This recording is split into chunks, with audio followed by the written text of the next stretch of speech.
Затова искам днес да говорим за Божията любов, за растежа на Божията любов, което е свързано с чуване на Божия глас, защото едно от нещата, които ние сме чели много пъти, аз сега искам да заостря вниманието ви, че без любов ти няма да видиш лицето на Бога.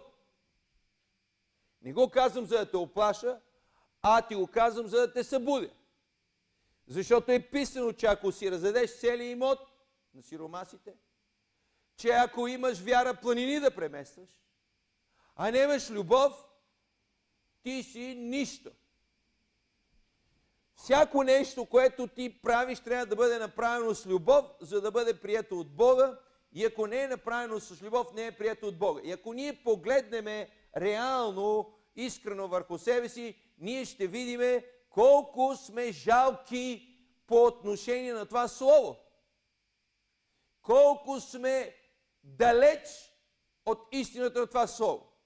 И сега, ние не трябва да говорим с дух на осъждение, че видиш, ние сме много жалки. Окей, това е така. Ние го казваме само за да имаме възможност да се покаяме и да имаме възможност да спреме и да имаме възможност да се обърнем. Сега, освен това, давам ви надеждата, че когато проповядваме Словото на Бога и това Слово на Бога започне да дава плод в нашите сърца, тогава любовта на Бога започва да преминава в нас.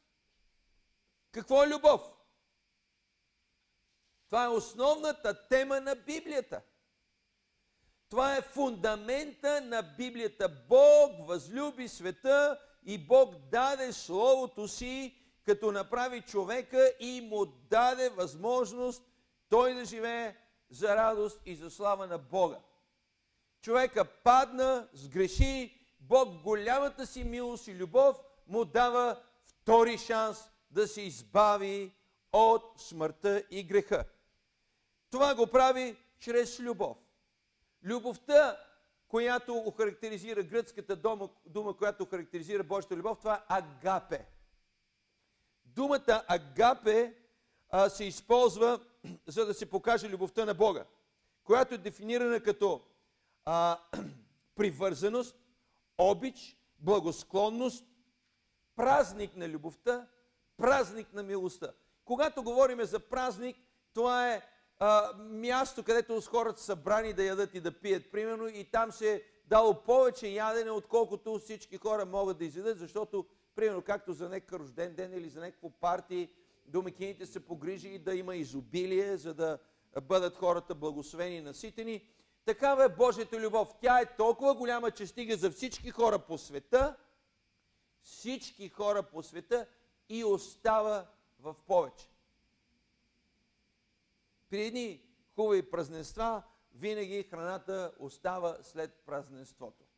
Когато Исус нахрани с 2 риби и 5 хляба, пак остана храна повече, отколкото беше нужно тия хора да се наситат.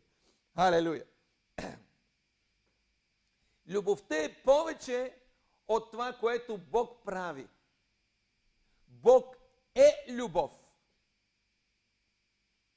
Той не дава любов, той не показва чрез делата си любовта, а той е любов. Тоест, нищо от него не може да бъде създадено без любов. Защото той е любов. И ние трябва много добре да знаем това, когато дяволът дойде да ни осъжда и да ни казва ти си това, ти си онова.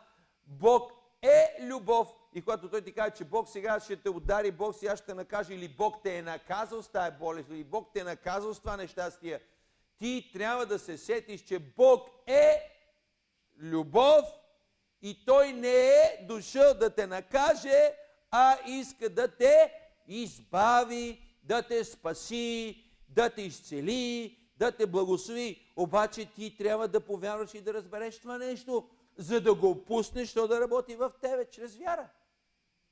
Слава на Бога! Слава на Бога! Всичко, което Бог прави, идва от сърцето. Всичко, което ние правиме, идва от умът ни.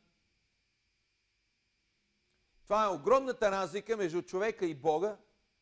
И ние, които сме повярвали в Бога, и сме решили да се отъждествяваме с Него, трябва да започнем да се учим да ги правим нещата със сърцето. И затова аз ви казах за тези подаръци и другия път трябва да си правим подаръци, докато видим, че почва нещо да се случва в нас. Не става въпрос да дадеш някакъв предмет или 5 лева на човека, става въпрос да го направи със сърце. Може една стотинка да му дадеш със сърце, има повече стойност, отколкото 100 лева да му дадеш, просто така да ги хвърлиш. Разбирате ли?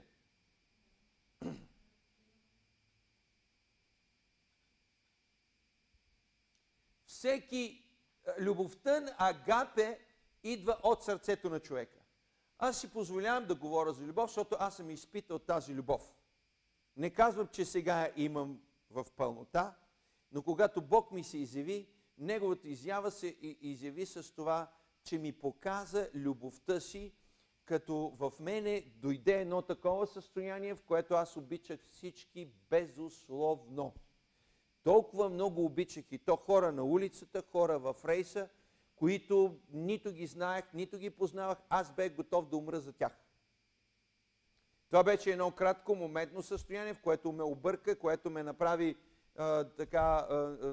да се чуда какво става с мене, но аз го преживях. Бях готов да си дам живота за хората, които са на улицата, и от това нещо остана в мене и аз знам каква е Божията любов и ви казвам, много сме недостатъчни хора, особено ние вярващите. Вместо да си показваме любов, ние показваме лицемерие. Вместо да показваме любов, ние показваме отдумване. Вместо да показваме любов, ние показваме гордост. Значи, тази любов Божията, за да дойде в нас, ние трябва да премахнем пречките, които пречат тя да се изяви. Реалната любов, всяка истинска реална любов идва от Бога. Словото на Бога в Яков 3 глава говори за различни видове любов. Бесовска любов, човешка любов. Има хора, които обичат до полуда. Неправилен обект. Има хора, които са готови заради любовта си към някаква държанка да си зарежат семейството и децата.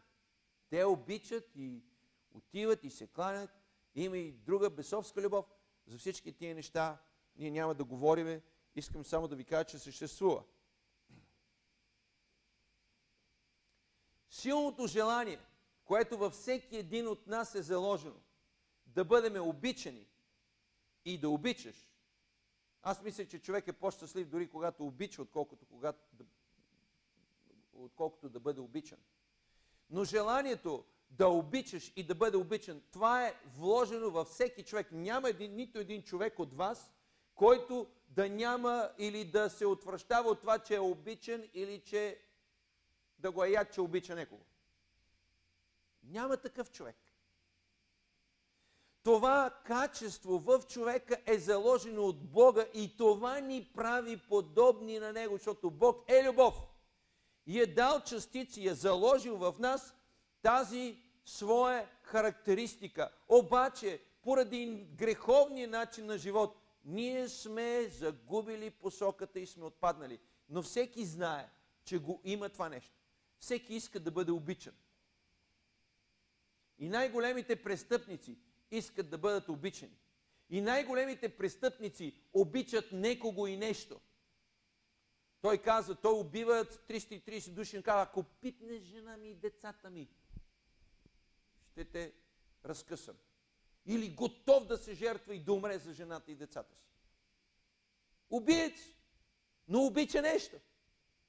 Защото и той е Божие творение. Но се е объркал в пътя на света.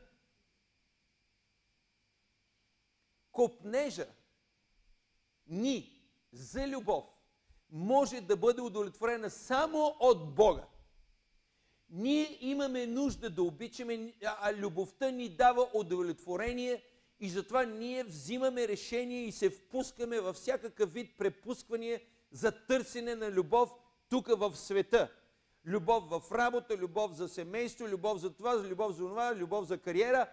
Обаче, когато постигнем всички тия неща, ние винаги си оставаме неудовлетворени и празни. Защото той купнеж за любов, който е вложен от Бога в нас, е за Него. За Него. За Него. За Него.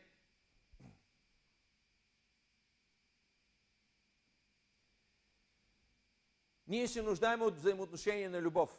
Ние не се нуждаем от взаимоотношение на омраза. Въпреки, че мразиме, въпреки, че сме наранени, въпреки, че сме обидени, въпреки, че сме излъгани, въпреки... Ние не се нуждаем от тия неща. Ние не ги искаме. Ние се нуждаем от взаимоотношение на любов. И църквата е най-доброто място тук, където това нещо да се практикува, защото всеки горе-долу е чул и който е казал, че е вярващ, е чул заповедта на Бога. Да обичаш Бога с целия си ум и цялото си сърце и ближния като себе си. И всеки поне се старае, ако не го е достигнал, той поне се старае да го прави. Това е най-добрите условия. И ако ти тук не можеш да се научиш на любов, а се учиш на лицемерие, на гордост, на неверност и практикуваш всеки вид демонични характеристики, би трябвало да спреш в името на Исус Христос и да чуеш сега, че Бог е любов, Бог не е завист. Бог мрази греха. Никога не можеш да бъдеш задоволен. Вие виждате хора, които са постигнали световен успех. Вие виждате хора, които са постигнали много в живота. Вие виждате хора, които имат много пари и са много нещастни. И ако ти дълбоко с рентгена на истината погледнеш в сърцето им, ще видиш празно, сухо. Ходят с маски. Но ако можеш с очите на Бога да ги видиш, когато останат сами в стаята си, какво мислят и как мислят, вие ще видите една неудовлетворена, една осъкатена човешка душа с много пари. Не може.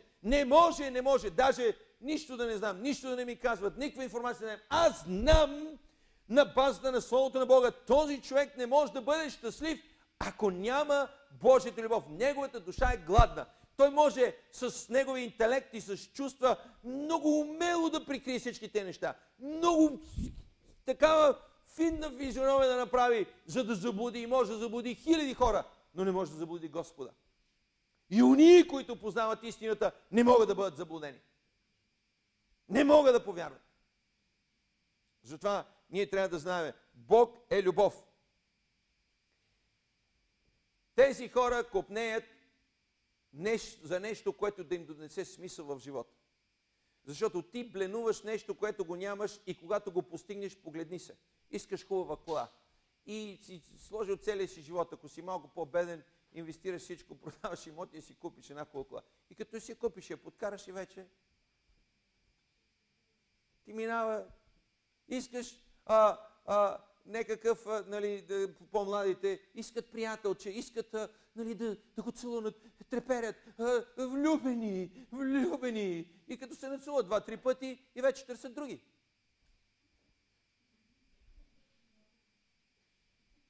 Любов! Тая любов не ги удовлетворява, защото ако ги удовлетворяваше, те нямаше да търсят друго. Нямаше да се карат, нямаше да се развеждат. Нямаше да си търсят косури. Любовта не завижда, любовта не държи сметка за зло, любовта не се превъзнася. Любовта е нещо, което е безусловно. Всеки човек на земята се нуждае от любовни връзки и отношения с източника на любов. Това, което хората не знаят. Те мислят, че се нуждаят да обичаш този мъж или да обичаш тази жена и ако мога да бъда заедно с него или да бъда заедно с нея, аз ще бъда удовлетворен. Само, че практиката го доказва, че не е така. Но човек, който се влюби в Бога, който получи от Бога любовта, той се залепва за нея като магнит и вече нищо не може да го спре. Който е преживял Божията любов, вече нищо не може да се сравни с нея. Той с нищо не иска да замени. И хора, които са вкусили от Божията любов, които са били с Божията любов, са увиснали по кръстовете, горени, палени, убивани, съсипвани, гонени, преследвани и никога не са се отказали да обичат Бога и са готови и са умряли за любовта си към Бога.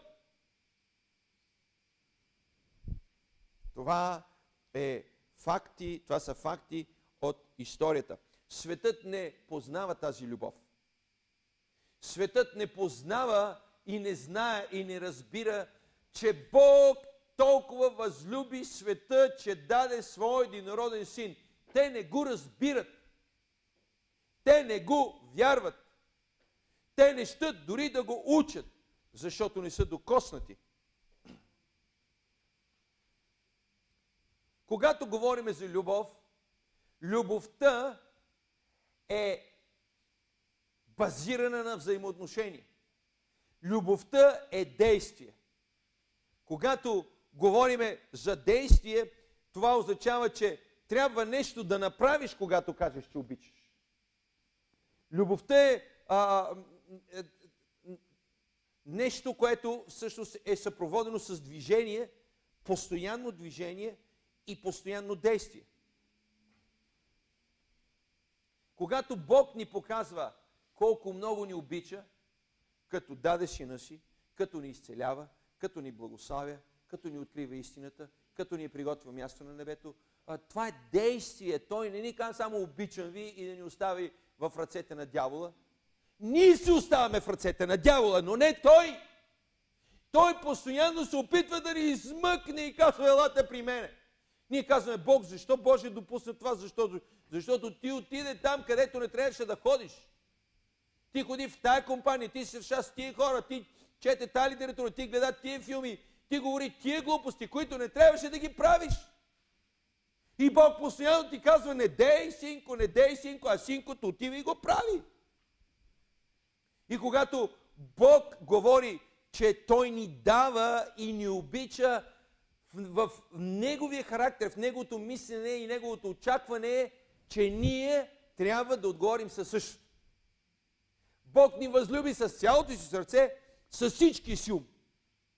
Бог ни възлюби и го показа чрез жертвата на своя син, възлюбен син. Следователно, Той ни дава заповед. Ти трябва да го направиш също.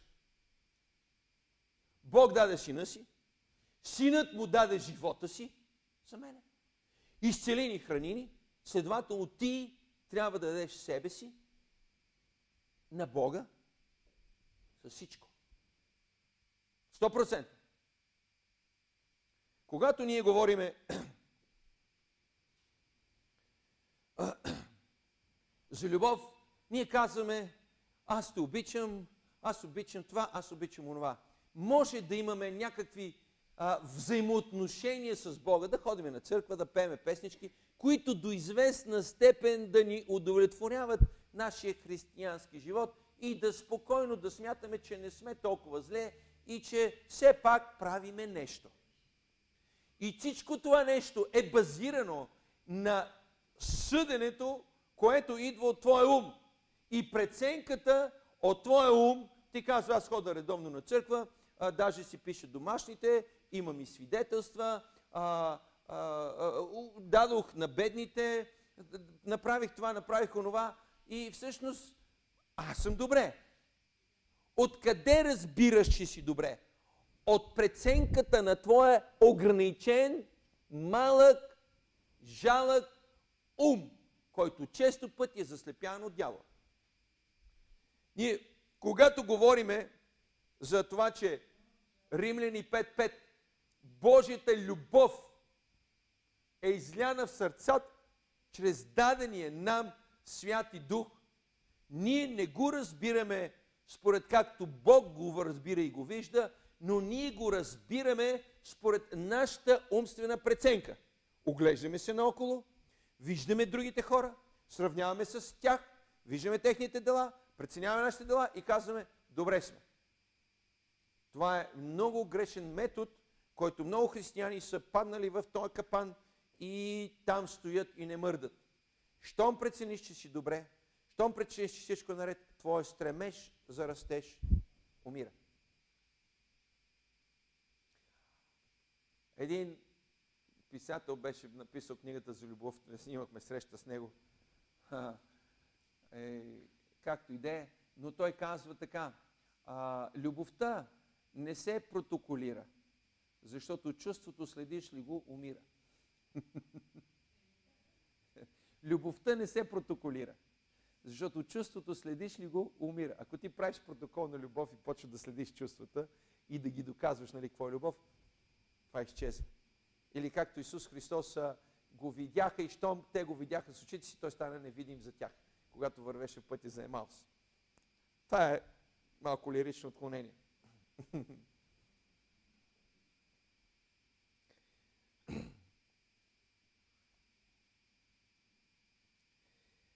Когато ние говорим тези неща, ние още не сме се научили да пускаме Божията любов. Божията любов, която не се базира на наши изследвания и умозаключения.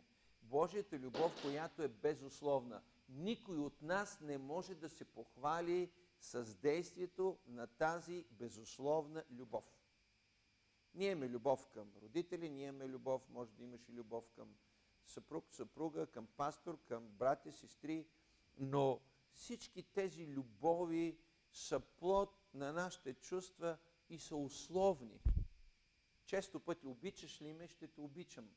Ако ти започнеш да ми правиш номера, ще загубиш любовта ми. Или, както аз често пъти казвам, любовта ми е много силна, но много кратка. Тоест, ние трябва да се научиме, когато ти се опитваш да обичаш Бога или хората, ти ще се откриеш, че не можеш да го направиш. С тази безусловна любов. Ти ще откриеш. Не е нужно много да се изследваш, за да разбереш колко много заповеди на Бога ти не изпълняваш. А Исус казва, че който ме люби, върши заповедите ми. Тоест, ние сме недостатъчни. Защо става това нещо? Нека да прочетем Евреи 12.1. Каква е причината тези неща да не се случват? И нашите желания да не могат да станат реалност. Следователно, ние, като сме обиколени от такъв облак свидетели, нека отхвърлим всяка тегота и греха, който лесно ни сплита, и с устояване нека тичам на прилежащото пред нас поприще. Защо всъщност аз не мога да пусна Божията любов и не мога да обичам Бог с целия си ум, с всичко, цялата си душа и с цялото си сърце? Или с цялото си сърце, душа и ум. Защо? Защото в умът ми е пълно с демони и крепости. Душата ми има всякакви видове крепости на нараняване. Примерно, бил съм изнасилен като малък и това нещо е поставило една дълбока рана и тази рана е обвита от демонична сила. И аз винаги гледам с недоверие към всеки го и към всички. Когато имаш това недоверие, този демон върви в тебе, ти не можеш да обичаш.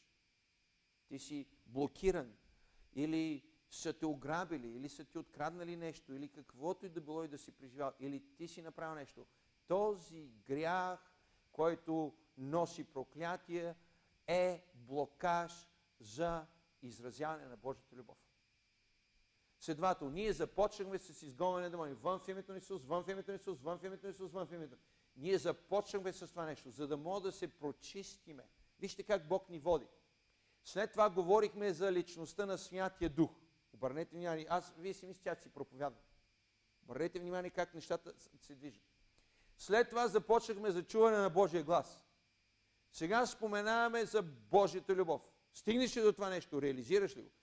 Освободиш се напълно от демони и освободиш ли се от греха и спреш ли да грешиш, тогава Божията любов почва да изпълва това празно място. Ако ти си изпраниш от греха, тогава любовта на Бога може да започне да действа в тебе. Колкото повече си изпразваме от греха, толкова повече любовта на Бога започва да расте в нас. Няма да стане за един ден, няма да стане с щрака на пръста, няма да стане, о Боже, излей Твоята любов. Аз съм излял вече на целия свят. Защото в Римляни 5.5 казва, че Божията любов е изляна в сърцата. Аз съм ви е дал. Стига сте се молили за любов.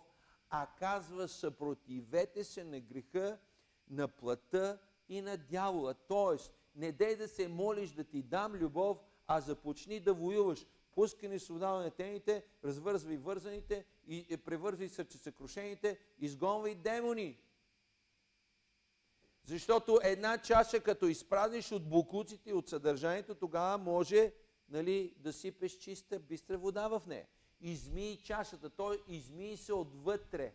Очисти, започва с очистване, започва с освобождение. Освобождението е много важна практическа част в църквите, където не го виждате.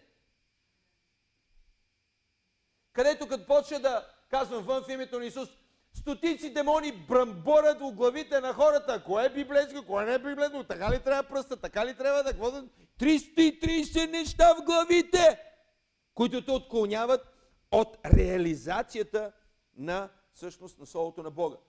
Да излезе всяко нечисто зло нещо, всеки приспивен дух в името на Исус Христос, да се махне. Всеки приспивен дух, всеки дух, който ви приспива, всеки дух, който ви омайва, всеки дух, който ви пречи, всеки дух, който ви прави плътта ви да ви досажда, в името на Исус. Вземи решение и кажа, аз ще слушам Словото Божие и няма да се покорявам на тебе. Душе нечисти. Алелуя! Аз искам тая любов. Аз копнея за тая любов. Аз ще се боря тя да се излее в сърцето ми и да се строи навън. Алелуя! В 1 Йоанна 4.8 казва, че Бог е любов. Бог е любов. Той не ни обича. Той е любов. Той не е нещо друго, което ни обича, както сме свикнали да мислим, някакъв човек, който ни обича, а Той е любов. Моли се за откровение на тази дума. Той е. Тоест, Той е светлина, в Него няма никаква тъмнина. Следователно, когато мислиш за Бога, ти трябва да мислиш по правилен начин. Той е. Той е. Ако ти осъзнаеш това нещо и изчистиш от сума си всички тия, нали, съдения, всички тия неща, сега не е времето за съда. Сега е времето за благодатта на Бога, която те наставлява на всяка истина и която те води към спасение и която те води към вечен живот. Това е времето, в което ти живееш. И когато ти го разбереш това нещо, ти ще имаш съвсем друго поведение и отношение. Тази любов се показа на света чрез Исус Христос. Бог е любов. Той не остана скрит некъде зад облаците. Той не беше такъв нали, мистичен, мистериозен, някакъв си дух, който никой не може да види, да пипне, да разбере и да познае, но той се откри на света чрез Сина си. Бог се изяви и Синът му казва в 1 Йоанна, Евангелие от Йоанна, Свети Йоан, 1 глава, 14 стих, Словото на Бога казва: и Словото стана плът, прибиваваше между нас и видяхме славата му като единородни от Отца, че беше пълно с благодат и истина. Ние видяхме, че беше пълно. Онези хора, които беха свидетели, записаха свидетелствата, ние ги четеме и ги вярваме и чрез тази вяра ние разбираме какво Бог направи за света. След това, когато духовно се развиваме и започваме да виждаме в духовния свят, ние имаме лични срещи с Бога, лично говориме с Бога и лично получаваме информация директно от Бога. И сега в момента ние разчупваме тази ерес по църквите и тази лъжа на дявола, където казва, вие не можете да общувате с Бога и вие не можете да чувате Бога. Ние разчупваме в момента, ако разбирате какво става. и дадете място на Святия Дух и вашата вяра започва да работи. Вие сте свободни от лъжата на дявола, че не може да чувате Бога. Вие сте свободни от лъжата на дявола, че нямате любов. Имате, но не може да излезе през вас. Не може да действа във вас поради пречката на греха. Поради крепостите в умът ни, тази любов не може да бъде не може да бъде изявена. Йоан 14, 9.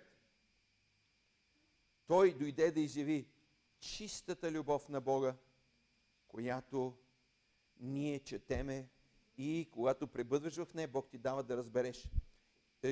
Евангелие от Йоанна 14, 9. Исус му каза: толкова време съм с вас и не познаваш ли ме, Филипе? Който е видял мене, видял е Отец. Значи не говориме за Аллах некъде си, където никой не знае къде е. Говориме за Исус и за Отец, който се изяви чрез Сина тук на земята и всеки по това време може да го види, да го пипне и казва: това, което видяхме и попипахме и очите ни видяха. Словото на живота. В първо Йоанна, 1 глава. Видяхме, попипахме.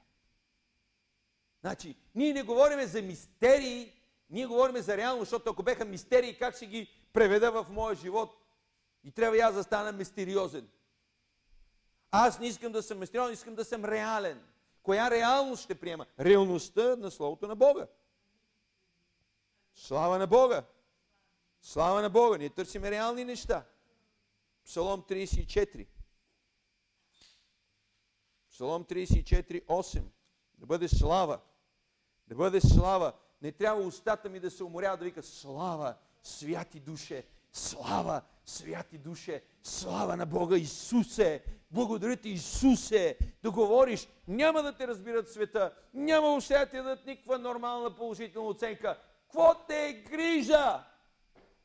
Какво ще ти каже един умрял човек? По-добре се моли за него да се събуди, да възкръсне, да се новороди. Иначе неговото мнение не ме интересува.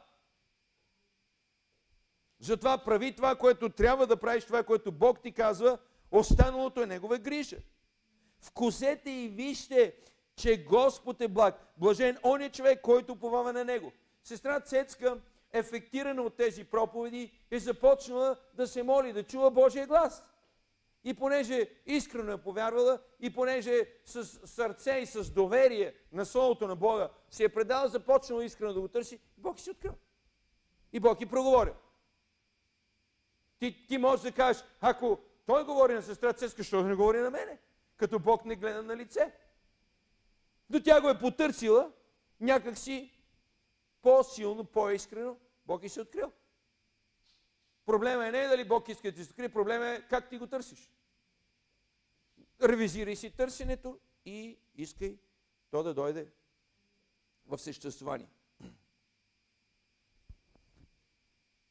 Когато говориме за Божията любов, ние знаем от Словото на Бога, че лидерите по това време, които бяха, те не познаха Исус. Духовните водачи свещени. И днешните пак не го познаха. И папата не го е познал, ама ич.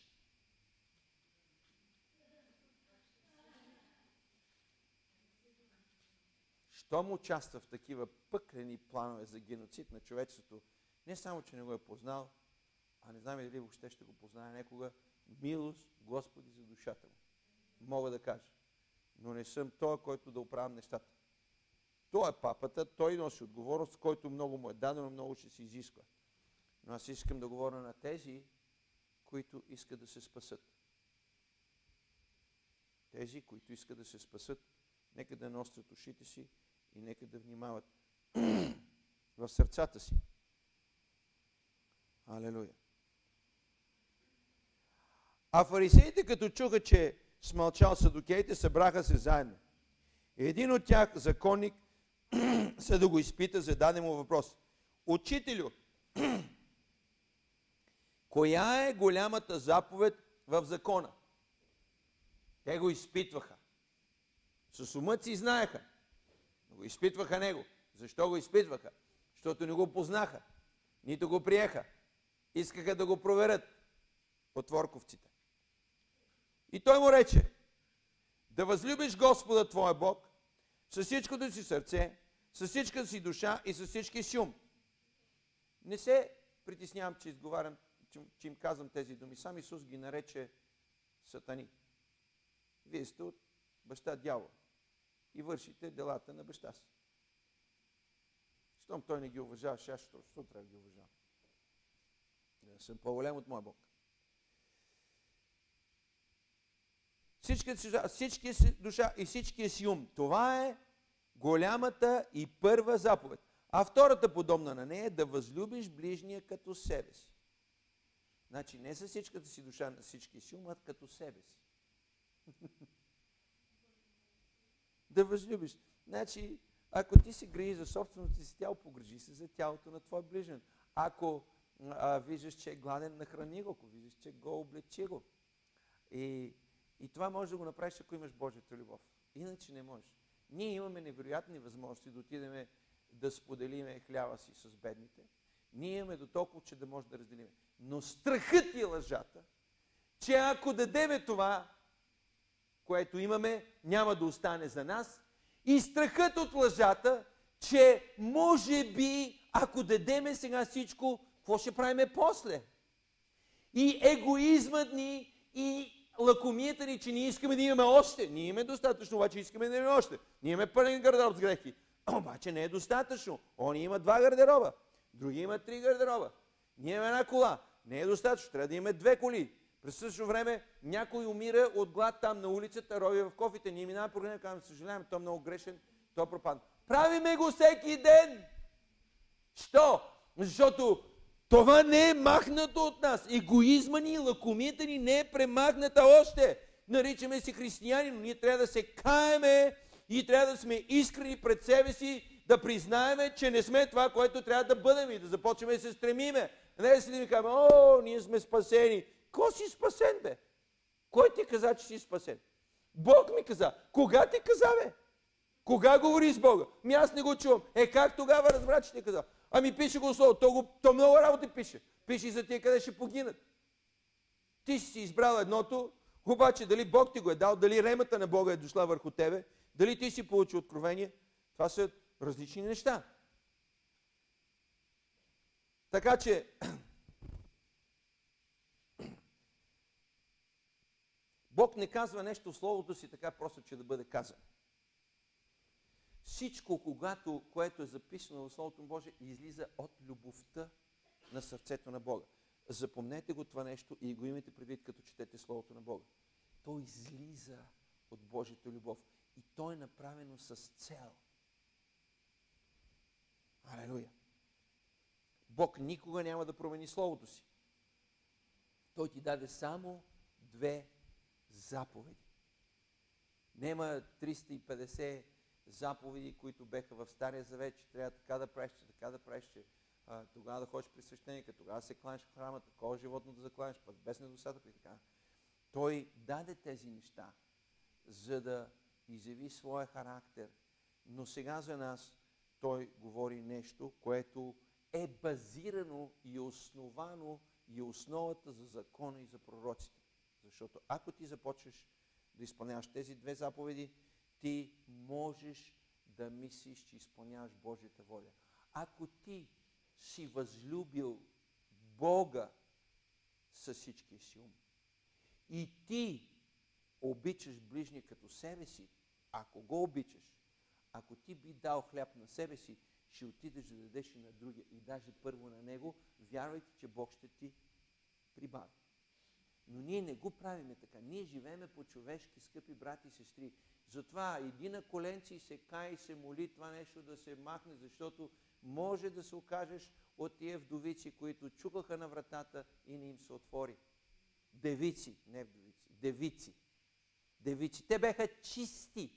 Както и вие се пазите от грях. Вие сте чисти. Не пиете, не блудствате, не лъжете съзнателно, не крадете съзнателно, не мразите съзнателно. Но в същото време може да крадете, да лъжете и да мразите несъзнателно, без да искате, поради слабост и поради греха. Това трябва да се очисти. Дали съзнателно или несъзнателно лъжеш, все е грях. Дали невинна лъжа си казал или виновна лъжа, все е грях. Словото на Бога казва в 37 глава: да възлюбиш Господа твоя Бог с всичкото си сърце, с всичката си душа и с всичкия си ум. В Евангелие на Матея 22, 37 стих. С всички си ум.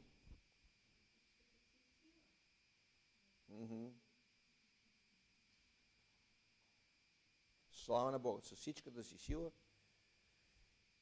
също е верно.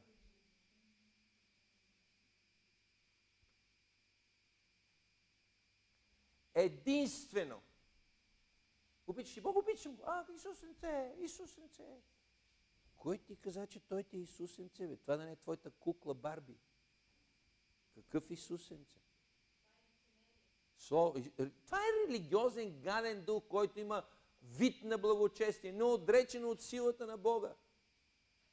Словото на Бога казва в Йоанна 14:15: който ме люби, върши заповедите му.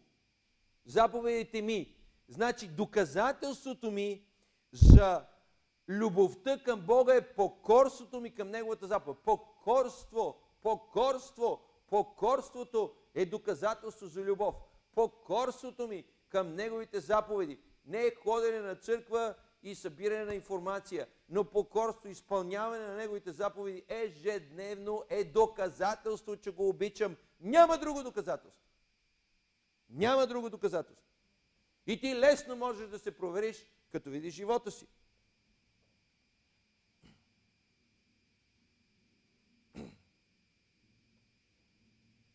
Никой плътски човек не е способен да обича по този начин. Няма такъв човек.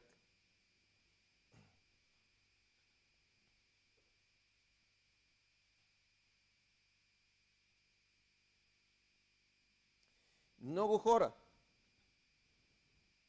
хора са излъгани от дявола.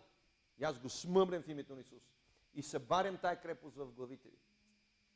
Че ние не можем да изпълним Божиите заповеди. Това е лъжа от дявола. Защото ако Бог ми дава заповеди, които аз не мога да изпълня, Той съзнателно ме води към грях. Той съзнателно ме прави да греша. Ако Бог ми дава заповеди, които аз не мога да изпълня, Той ме прави грешник. Аз не вярвам в такъв Бог. И Той не може да бъде Бог въобще. Следователно, ето ти другата лъжа, в която си повярвал. Първо си повярвал, че не можеш да чуваш Божия глас, което събаряме тая крепост. След това си повярвал, че нямаш любов или че не можеш да изразяваш любов. Събаряме тая крепост. Ти можеш. Трябва да направиш определени действия. След това си повярвал, че не можеш да изпълниш всички Божии заповеди. Ти можеш. Защото Бог няма да те кара нещо да правиш, което знае, че ти не можеш. В Яков 1 глава, нека да прочетем това слово, което казва, че Бог не ни изкушава. Яков 1 глава, 13 стих. Никой, който се изкушава, да не казва Бог ме изкушава. Или Бог допусна аз да гледам порнография. Бог допусна да изневеря на жена си. Бог допусна да открадна еди какво си. Бог допусна и все Бог мене няма никъде. Вижте каква пародия, вижте колко е смешно, колко глупо и колко глупово изглеждаме в очите на Бога. Защото не сме взели Словото на сериозно. Словото на Бога казва така: никой, който се изкушава, Дявола ме изкуши. Той постоянно това ме е работата, да те изкушава и да те лъже. Той е лъжец, крадец и човекоубиец. Какво се занимава с дявола? Що се занимаваш с някой, който вече е осъден? Какво ме интересува, какво мнение ще дадеш, каквото и мнение да дадеш, той вече е осъден. Не се занимавай с него. Никъде Бог не ни е казал да се занимаваме с дявола. И казал ни е да ги изгонваме. Идва някой демон и казва, те само се занимават с дявола. Остави ги тия, нали, бедните, само с дяволи се занимават. Ние не се занимаваме с тях. Те се занимават с нас. Но ние удряме круше и казваме, вън в името на Исус, души нечисти. Вън! Лъжецо. И сега какво правим? Събаряме му крепостите. Удряме му лъжите и казваме, това е лъжа, това е лъжа. Който е умен и мъдър, повече с тази лъжа да не се занимава. Повече да не вярва на тази лъжа. Не вярвай, че не можеш да изпълниш Божиите заповеди. Спри да му вярваш. Защото докато си ме вярвал, резултати са били такива. Не мога нищо да направиш. Ние трябва да се занимаваме с това, че аз съм решил. Пише, т.е. пеехме песента, аз се реших да следвам Господа. С устата си пееме, обаче с делата си, аз се реших да слушам Сатана. Той е мой приятел и ме води към греха. С делата си, които говорят по-силно от думите. Защото всеки път, всяко действие е плод на нашето решение. Нямаме никакво извинение. Не се опитвай. Не се опитвай. Ти трябва да изработиш съзнание и характер в себе си, Христов. Че ако искаш да растеш и да напредваш, ти не трябва да се извиняваш за твоите грешки, а трябва да се покайваш и да се отричаш от тях. Нямаш извинение.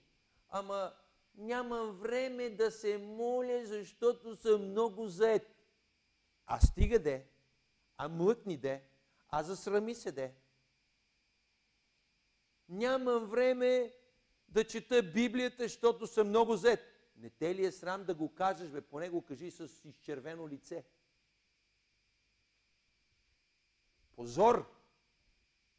Ти си взел решение, кое да бъде приоритетно в живота ти.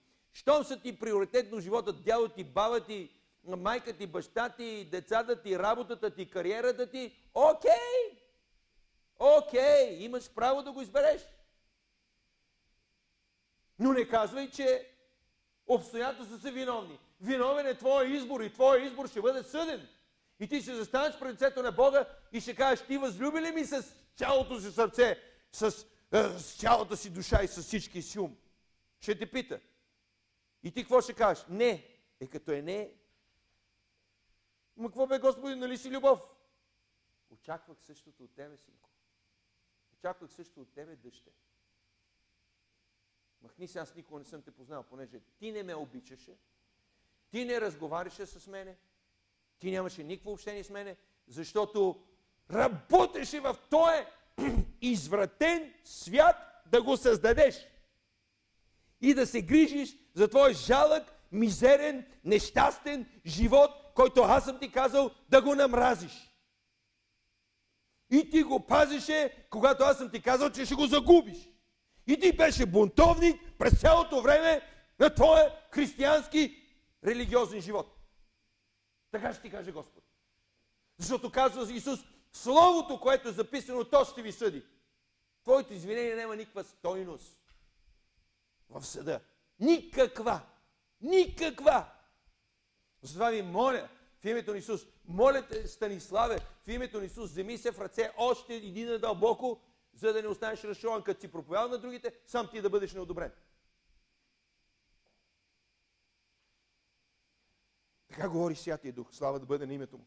Боже, Святи Душе, говори ни, изтърскай ни прахта от дрехите, очисти ни, умий ни с кръвта си, да бъдем това, което да бъдем реални християни. реални ученици, стига сте топлили столовете по църквите, стига сте изработвали салонни навици. Вземете и направете нещо за Бога, като му се почините Неговите заповеди, ги извършите с вяра, като знаете, че Той няма да ви остави. Дори на кръста да отидете, пак ще бъде с вас. Халелуя! Халелуя!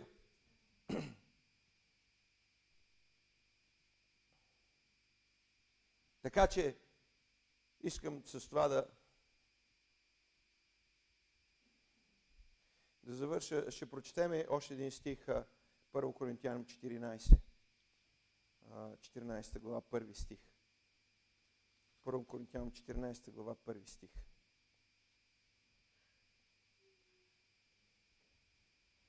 Много хора, ние чакаме Божията любов да се излее. Бог да ни даде любов. Да дойде някак си любовта. Да благоволи Бог да ни даде любов. И чакаме да се случи нещо. Всеки път, кога съм чакал, ми се изчакало чакалото и нищо не съм получил. Надеждата е добър очаквач, но лош получвател. Словото на Бога казва: следвайте любовта. Тоест, Той, като ни е заповядал да го обичаме с целия си ум, с цялото сърце, Той е казал следвайте, т.е. аз и ти ревностно трябва да търсим любовта и трябва да започнем да изпитваме сърцето си и да се молиме, да търсиме Божия глас и да търсиме Неговата любов, защото без нея никой няма да види лицето на Бога. Чистите по сърце ще видят Бога. Значи освобождението е много важно нещо. Чистите по сърце. Как ще се очиста сърцето? Първо, не се извинявам за греховете си. Второ, ако върша нещо, което моята воля не иска, значи е демон. Дявол е насилник, дявол е човекоубиец, дявол е натрапник, следователно аз трябва да започна да гоня този дявол, който постоянно ме води в грях. Аз не искам да греша, обаче отивам и греша. Аз не искам да пия, обаче отивам и си напивам. Не искам да пуша, обаче си слагам цигарата в устата. Следователно имам проблем с демон. Ако ходиш на църква и седиш тук и слушаш хора и идваш редовно на църква, означава, че ти не искаш да си грешник. Ти искаш да си спасен. Ти чуваш, че си спасен, обаче не можеш да го реализираш на практика в живота си. Какво значи? Имаш проблем с демон. И ти трябва да започнеш да го гониш. Не да се молиш Бог да го изгони, ти трябва да го изгониш. Когато говорим за любовта и за Бога, значи Йоан 17 глава, вие знаете какво пише от 1 до 3 стих. Евангелие от Йоанна, 17 глава, чели сме го много пъти, пак ще го повториме и с това смятам да завършиме.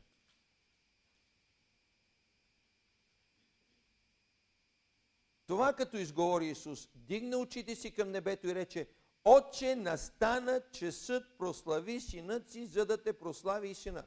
Според както си му дал власт над всяка твар, да даде вечен живот на всички, които си му дал. На всички, които си му дал. Ако Бог ме е дал на Исус, аз ще имам вечен живот. Доказателството, че съм даден на Исус, е това, че започвам да го познавам чрез ръководството на Святия Дух, да познавам делата на Исус, Той да ми ги тълкува, обяснява, да ги прави да бъдат превърнати живот в мене и в моя характер и чрез Исус Христос да познавам Отец. И това е вечният живот. Всичко друго е ала-бала. Портокала. Слава да бъде на Бога. Слава на Бога. Алелуя. Така че, когато дойде Божията любов, ти не можеш да мислиш сега как че практикуваш любов. Ти не можеш да ръководиш любовта. Ти не можеш да я направиш да действа, когато тя дойде автоматически. започва да действа в тебе. Когато дойде върху мене, аз започнах, чувствата ми беха завладяни, желанията ми беха завладяни, аз си сложих ръката на устата, защото искам да викам в рейса, обичам ви, хора! Тя действаше, аз си пречих. Тя искаше да накара устата ми да говори, че обичам хората. Аз си запуших устата, аз пречех на Божията любов. Но аз не я създадох, аз не я управлявах, аз можех само да й преча. Затова милост, Господи, дай ни ум и разум да се събудиме в името на Исус Христос. Алелуя! Нека да се изправим пред Бога сега, да не ведеме главите си и да искаме Неговата милост да ни покаже и да ни научи как да изявяваме и как да даме място по-скоро на тази любов и да се молиме ревностно да я търсиме, да дойде ревност в сърцата ни. Боже, моля те в името на Исус. Алелуя! Моля те в името на Исус. Алелуя! Дай ни ревност. Първо ни дай да осъзнаеме, да се съборят всички крепости и лъжи в умът ни и да осъзнаеме, че това е наше задължение и Твоя заповед да обичаме. Това не е просто едно пожелание, а това е заповед. Дай ни да го разбереме като заповед, дай ни да го приеме като заповед и дай ни дух покорен, покорно сърце. Ако ни е бунтовно сърцето, махни го от нас, Боже, в името на Исус те молиме сега. Като църква, като тяло на Христос, като част, Боже, алелуя, от хората, които ще населят горе небето, моля те, Господи, да не се изгубиме в лабиринтите на греха и на тъмнината в този свят и да не търсиме, Боже, удоволствие за себе си, но да търсим изпълнението на Твоята воля. Защото най-голямото удоволствие е, когато видиме Тебе и говориме с Тебе. Моля те, Отче, направи ни всички да може да чуваме Твоя глас, да бъдем дисциплинирани, себеобуздани, кротки, миролюбиви, пълни с Твоята благодат и с Твоята истина.